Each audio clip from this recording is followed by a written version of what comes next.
清晨6点，60岁的张阿姨像往常一样起床，简单活动后，她拿起桌上的香蕉当做早餐的一部分。这么多年来，香蕉一直是她的老朋友。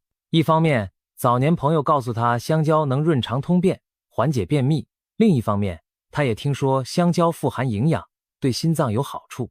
然而，就在今天，这位每天一根香蕉的习惯，却让张阿姨经历了惊险一刻。吃完香蕉没多久，张阿姨感到有些不对劲，起初是一阵莫名的心慌，接着全身有点力气发软。她坐下来休息，但胸口却越来越闷，仿佛有块大石头压着，呼吸也变得急促。她想喊老伴，却声音发不出来，眼前一阵发黑，身体不受控制地向一旁倒去。老伴发现后大惊失色，立即拨打了120急救电话。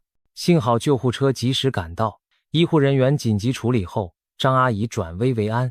在医院醒来时，她看到医生关切又严肃的表情。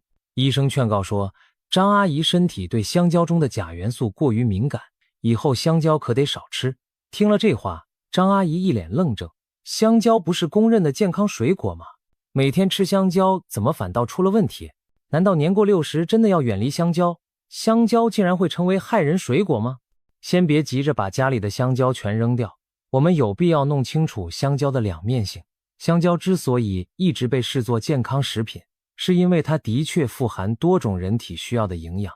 在水果家族中，香蕉算是营养功臣之一，高钾之王。香蕉含有丰富的钾元素，钾是人体不可或缺的矿物质，有助于维持心跳节律和肌肉收缩，还能帮助平衡体内钠含量。通俗来说，钾可以对抗盐分对血压的影响，起到降血压、护心脏的作用。所以很多高血压患者被建议多摄入含钾丰富的食物，香蕉就是其中代表。据研究统计，适量摄入香蕉有助于降低中风风险，对心血管健康有益。纤维家园，别看香蕉软糯香甜，它的膳食纤维含量不低，一根中等大小的香蕉含有约2到3克膳食纤维，纤维能促进肠道蠕动，预防便秘。这也是为什么不少老年朋友把香蕉当作通便的天然小偏方。对肠胃较弱的老人来说，饭后来一根香蕉，既美味又助消化。维生素与微量元素，香蕉中还富含维生素 B6、维生素 C 以及镁等营养素。维生素 B6 对大脑神经和情绪调节有帮助，充足的 B6 可以帮助合成让人愉悦放松的神经递质血清素。有趣的是，香蕉还含有一种色氨酸成分，是合成血清素的原料，因此民间有说法，吃香蕉让人心情变好，睡得香。当然，香蕉里的色氨酸含量并不算高，但配合其中的镁元素，对放松肌肉和助眠或许有一定益处。所以，有些失眠或情绪不佳的人，睡前适量吃点香蕉，也是一种放松方式。由此看来，香蕉的营养价值相当突出，称它是健康水果并不为过。那么问题出在哪儿呢？原来，再好的食物也有适宜人群和限制条件。香蕉的高钾优点，对于某些人群来说，反而可能变成高钾隐患。这就关系到张阿姨的情况，她为一根香蕉而晕倒。答案就藏在香蕉的钾含量和老年人体内环境的变化中。钾元素对年轻健康的人来说，大多是有益无害的，因为人体的肾脏会负责将多余的钾排出体外，保持血液中钾浓度稳定。但是随着年龄增长，特别是步入花甲以后，不少老年人的肾脏功能开始走下坡路。年轻时可能一天排出体内多余钾游刃有余，年老时肾脏滤过功能变差，排钾效率降低。如果这时候还像从前一样大量摄入含钾高的食物，血液中的钾离子就可能积累过量，一旦血钾过高，医学上称为高钾血症。这是张阿姨当时出现胸闷、心慌甚至晕厥的罪魁祸首。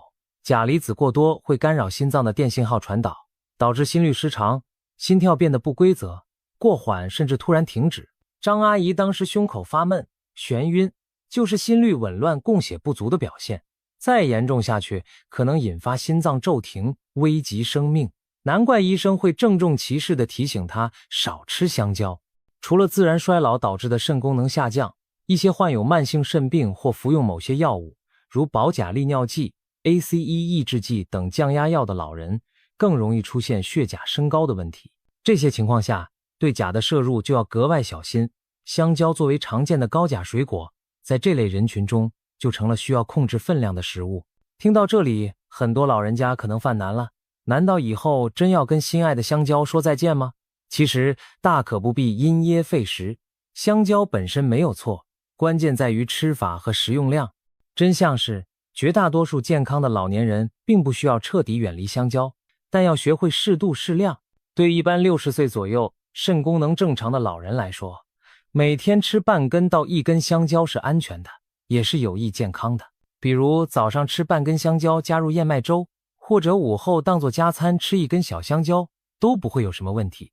这一数量的香蕉带来的钾大约几百毫克，对于肾功能正常的人体来说，完全能够处理。事实上，有研究发现，老年高血压患者每周适当吃几次香蕉，反而有助于健康长寿。这些好处归功于香蕉中丰富的钾和抗氧化物质，对心血管有保护作用。所以，与其一刀切拒绝香蕉，不如科学地享受香蕉的益处。那么，像张阿姨这样因为香蕉出现不适的情况，主要是针对有特殊体质或基础疾病的老人。医生建议有肾功能不全的人要遵医嘱限制钾的摄入。如果您本身肾脏有问题，或曾经验血发现血钾偏高，那确实应当控制包括香蕉在内的高钾食物的量。同时，正在服用影响钾代谢药物的长者，也最好咨询医生是否需要对饮食中香蕉等水果加以限制。如何安全地吃香蕉？首先是不要一下子吃太多，再喜欢也不要一口气连吃3、4根，那对任何人都不好。老年人可以把香蕉分成小段，多次少量的食用。如果担心空腹吃香蕉刺激胃肠或者引起血钾波动，可以选择饭后半小时再吃。当水果搭配着正餐一起摄入时，血糖和电解质的波动都会相对平缓一些。此外，可以选择成熟度适中的香蕉。太生的青香蕉含鞣酸多，反而可能引起便秘；太熟的香蕉糖分过高，也不利于血糖控制。8、9分熟，表皮刚出现少许小斑点的香蕉是比较理想的。这时的香蕉既好消化，钾和其他营养也处于适宜的状态。总而言之，60岁并不是香蕉的绝交信号，而是提醒我们用更聪明的方式去享用它，了解自己的健康状况，掌握正确的食用量。香蕉依旧可以是老年生活中的好伙伴。张阿姨在出院时也明白了这个道理，以后她不会每天都吃香蕉了，但也不会把香蕉拉入黑名单，适当吃一点，加上定期检查肾功能，她依然能从香蕉中受益，而不必担心常坐救护车。在和香蕉握手言和之后，我们还需要留意，除了香蕉，生活中还有其他水果，对老年人来说可能暗藏杀机。有些水果看起来美味可口，营养丰富，但如果食用不当，同样可能带来健康风险。下面我们就来看看另外2种需要慎重对待的水果。说到需要谨慎的水果，很多人第一个想到的就是榴莲。这位闻名遐迩的水果之王，其独特的气味和浓郁的口感让人又爱又恨。榴莲在东南亚被奉为珍馐，营养价值也不容小觑。它富含维生素 C、维生素 B 族和矿物质，热量高，能够迅速补充能量。有人说榴莲浑身都是宝，果肉能吃，果核还能煮汤。民间也有一个榴莲3只鸡的说法，形容其滋补功效。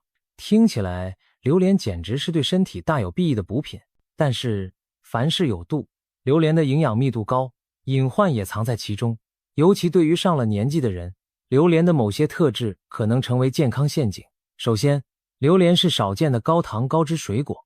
一般水果主要提供维生素和纤维，热量不高，可榴莲不同，它的果肉中大约有 13% 到 15% 的糖分，也就是说100克榴莲就含有15-16克糖。这是什么概念呢？差不多2-3瓣榴莲的糖含量就相当于1听可乐的总糖量。而且榴莲的糖主要是葡萄糖和蔗糖，进入人体后会很快吸收，让血糖直线飙升。对于一些血糖本来就偏高或者有糖尿病的老人来说，一块香甜的榴莲可能就让血糖突破安全范围。除了糖，榴莲还含有相当可观的脂肪，吃起来滑腻香甜的口感，正是因为其中的脂肪含量比一般水果高出许多。100克榴莲果肉中脂肪接近5克，其中相当一部分是饱和脂肪。饱和脂肪摄入过多会提高血液中的胆固醇水平，增加心血管疾病风险。上了年纪的人新陈代谢减慢，如果经常大量吃榴莲，可能面对体重增加、血脂升高的后果。高糖加高脂的组合，对有冠心病、糖尿病的老人而言，无异于火上浇油。让我们用一个生活实例来看这种风险。家住广州的李大爷今年65岁，平时血糖就有些偏高。一次儿子从外地带回来几个顶级品种的榴莲作为孝敬，李大爷一高兴，晚饭后来者不拒，一下子吃了小半只榴莲。榴莲软软糯糯，入口即化，他越吃越上瘾，完全忘了自己有糖尿病这回事儿。结果当晚他就感觉口干舌燥、疲乏无力，还一直跑厕所。家人赶紧测量血糖，发现他的血糖值远远超出正常范围，只好连夜把他送去医院。医生诊断是急性高血糖反应，所幸及时就医，没有酿成更严重的糖尿病并发症。这一下可把李大爷镇住了，他怎么也没想到，一次榴莲大餐差点让自己进了急诊。这个故事给我们敲响警钟，榴莲虽好，可不要贪吃。老年人在品尝榴莲时一定要控制量，营养师的建议是，每次吃榴莲不应超过100克，大概也就2-3块果肉的分量，而且最好不要空腹吃榴莲。空腹时摄入大量高糖分的水果，血糖上升会更加迅速，同时榴莲质地黏腻，不容易消化，空腹大量食用可能引起胃胀不适。正确的方法是将榴莲当作饭后甜品，小小的享受几口即可，这样既满足了口腹之欲，又不至于给身体造成过重负担。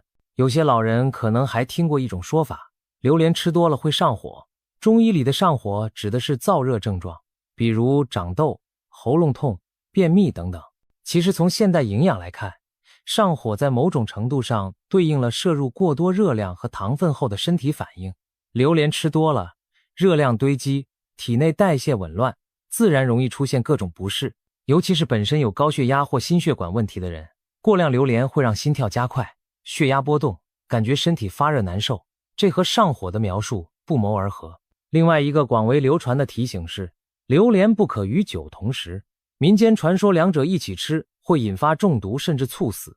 虽然这种说法有些夸张，但并非空穴来风。榴莲中的某些成分可能会影响酒精的代谢，让酒精作用加强。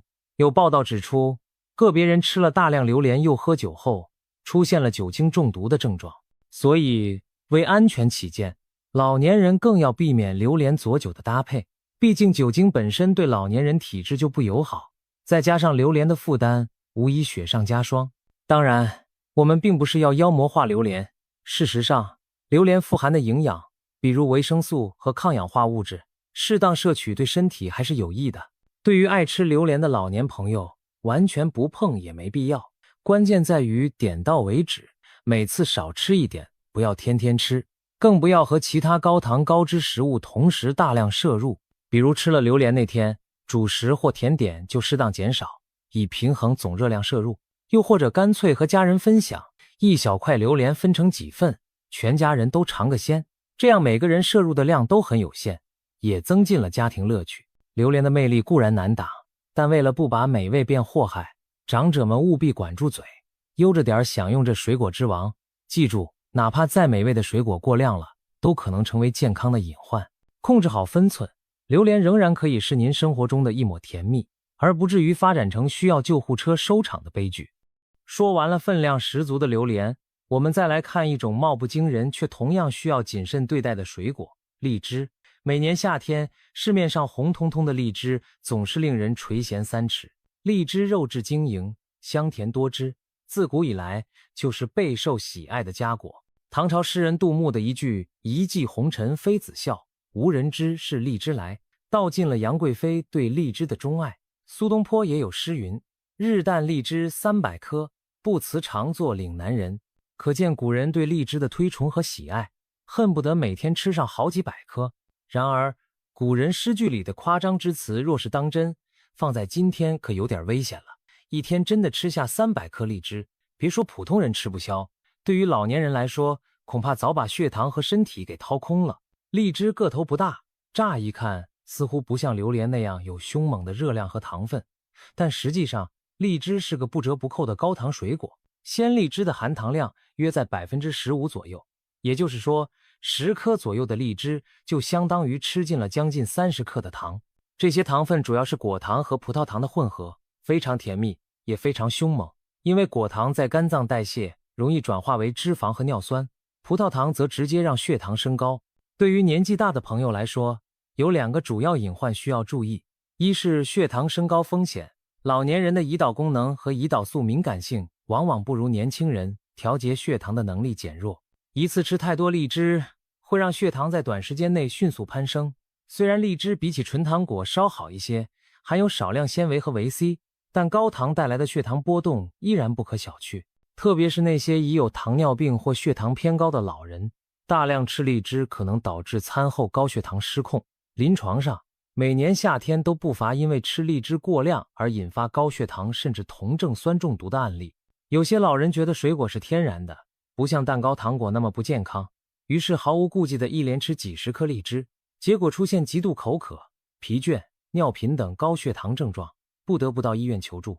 可见再天然的糖摄入过头了，也会给身体带来负担。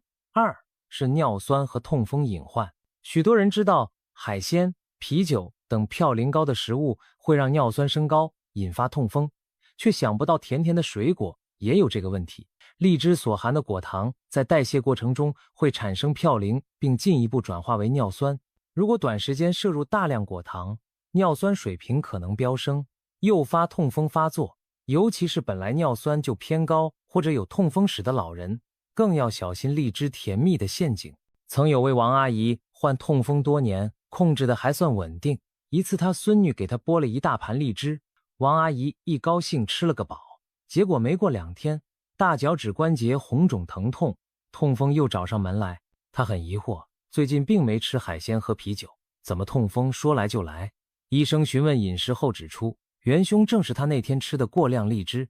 王阿姨这才恍然大悟，原来水果吃多了也会惹祸上身。那么是不是上了年纪的人就要对荔枝敬而远之？其实也不必如此极端，荔枝的优点也不少，它富含维生素 C， 对增强免疫力有好处，适量吃对身体是有益的，关键仍然在于控制量和吃法。医生和营养师给老年人的建议是，每日摄入荔枝最好不超过10几颗，也就是说，一小把荔枝解解馋足矣，不要拿整篮荔枝当零食不停地吃。如果一不小心多吃了，那当天其他含糖高的食物，比如甜饮料、糕点，就尽量避免，以免总糖摄入超标。还有一个小技巧是，不要空腹吃荔枝，可以选择在饭后或者加餐时吃，这样食物中的纤维和蛋白质会减缓糖的吸收，血糖不会一下子冲得太高。民间有句俗话，空腹食荔枝，醉如酒，指的就是空腹大量吃荔枝会出现头晕乏力的感觉。这其实与血糖波动有关，有的人空腹吃太多荔枝后，反而出现低血糖症状，感觉像醉般难受，这也是一种身体报警信号。所以切记，荔枝再好吃，空着肚子猛吃肯定是不行的。对于有痛风或高尿酸的老人，更要严格控制荔枝等高果糖水果的摄入。平日可以多喝水，帮助尿酸排出。吃荔枝时搭配一些水分充足的其他水果，例如西瓜、草莓等含糖较低且水分多的水果，稀释总的果糖浓度，或者干脆把荔枝当作水果拼盘里的一小部分，解解馋即可，不要单独大量食用。值得一提的是，除了荔枝、葡萄、龙眼、提子等水果含糖也很高，也需要类似注意。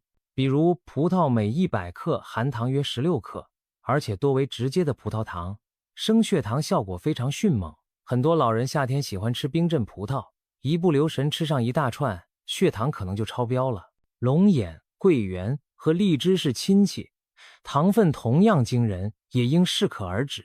总之，那些甜味特别浓郁的水果，大都糖含量不低，老年人在享用时一定不能毫无节制。荔枝的甜美，榴莲的香浓，香蕉的软糯，它们各有各的好，让人难以抗拒。但我们也看到了，老年人的身体状况不同于年轻时，某些水果吃过量反而可能带来危险。别忘了，不想常坐救护车，靠的是我们对饮食的智慧选择，而不是因害怕就一概不吃。说了这么多，也许您会问，难道年纪大了，吃水果还这么多讲究吗？其实不只是水果，任何年龄段都需要注意饮食均衡和适度，只是老年人体质更脆弱一些，更需要小心罢了。我们探讨了香蕉、榴莲、荔枝这3种例子，并不是要吓唬大家从此敬而远之，而是希望传递这样一个观念：食物本身无善恶，关键在于如何食用。香蕉富含钾和纤维，适量摄取能保护心血管，促进消化，但对肾功能减退的人要慎重。榴莲滋补又美味，小块品尝未尝不可，但暴饮暴食就可能让血糖、血脂失控。荔枝维 C 丰富，对免疫有益，偶尔吃上几颗是人生一大享受，可狂吃一袋就有引发健康问题的风险。可见，水果并非简单的好或坏，就像一枚硬币的2面，关键在我们如何平衡，怎样才能既享受水果又保证健康。以下是给中老年朋友的几点建议：掌握分量，牢记每日水果适量的原则。一般来说，每天摄入200到350克水果，可分次是比较理想的量。不要因为某种水果好处多就猛吃，也不要因为听说某种有风险就完全不碰。一次不要吃单一水果过量，混合搭配着吃些不同种类的水果更好。挑对时间，尽量避开空腹大量吃甜水果的情况，将水果作为正餐后的甜点或2餐之间的加餐最合适，这样可以避免血糖骤起骤落。比如饭后1小碟水果沙拉，比空肚子吞下几大块榴莲要稳妥得多。结合自身情况，根据自己的健康状况，选择水果种类和食用方式。如果您有肾病，就减少高钾水果、香蕉、橙子、火龙果等的摄入量。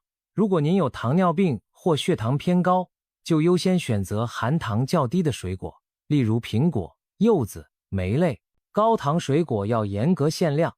有心脑血管疾病的人，像牛油果这种高脂肪的水果也不宜吃太多。了解自己的体质，才能挑选最适合自己的水果好友。听取专业意见，定期体检，关注血糖、血脂、尿酸、肾功能等指标。如果医生针对您的某项指标提出了饮食建议，一定要认真遵循。比如医生提醒您血钾有点高，那么在饮食中就得对香蕉、椰子水等说声稍等，严格控制摄入。同时不妨请教营养师，获取一些水果替代方案，专业人士的指导能让您吃得更安心。说到底，水果是大自然馈赠的美味，老年人适当吃水果，对健康是有百利而无一害的。我们需要警惕的，从来不是水果本身，而是不合理的饮食习惯。经过今天的探讨，希望大家明白，没有绝对害人的水果，只有不当的吃法。当我们用科学的态度对待饮食，所谓的禁忌，也许就会变成生活的小确幸。最后，用一句简单的口诀来收尾吧：水果鲜美常相伴，适量多样益寿年。祝愿每一位长者都能在享受美食的同时，保持健康长寿。香蕉也好，榴莲也罢，荔枝亦然，让他们为您的生活增添甜蜜，而不是变成负担。掌握分寸，果味人生依然精彩纷呈。